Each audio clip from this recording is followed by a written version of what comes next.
ভারত ও পাকিস্তানের মধ্যে চলমান উত্তেজনা নিয়ে মন্তব্য করেছেন মার্কিন প্রেসিডেন্ট ডোনাল্ড ট্রাম্প। তিনি বলেছেন, দেশ দুটির মধ্যে সবসময় উত্তেজনা ছিল এবং তারা কোনো না কোনোভাবে নিজেদের মধ্যে এর সমাধান করবে। মার্কিন প্রেসিডেন্ট বলেন, ভারত আমার খুব কাছের এবং আমি পাকিস্তানেরও খুব কাছের।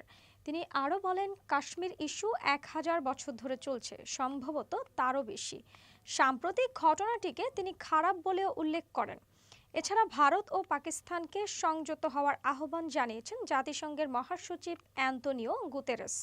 তার মুখপাত্র এ তথ্য জানিয়েছে।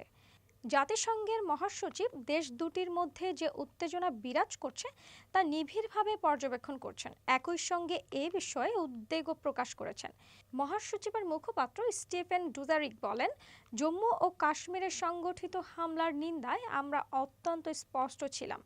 ওই হামলায় ২৬ জন প্রাণ হারিয়েছেন। এরই মধ্যে দেশ দুটি একে অপরের উপর কঠোর বিধিনিষেধ আরোপ করেছে। থেমে নেই কথার লড়াইও। ভারতের প্রধানমন্ত্রী নরেন্দ্র মোদীর পর এবার এসব বিষয়ে স্পষ্ট বার্তা দিয়েছেন পাকিস্তানের প্রধানমন্ত্রী শাহবাজ শরীফও। শনিবার শাহবাজ বলেন, পাকিস্তান শান্তির পক্ষে, কিন্তু এমন ইচ্ছাকে দুর্বলতা মনে করে ভুল করা উচিত নয়।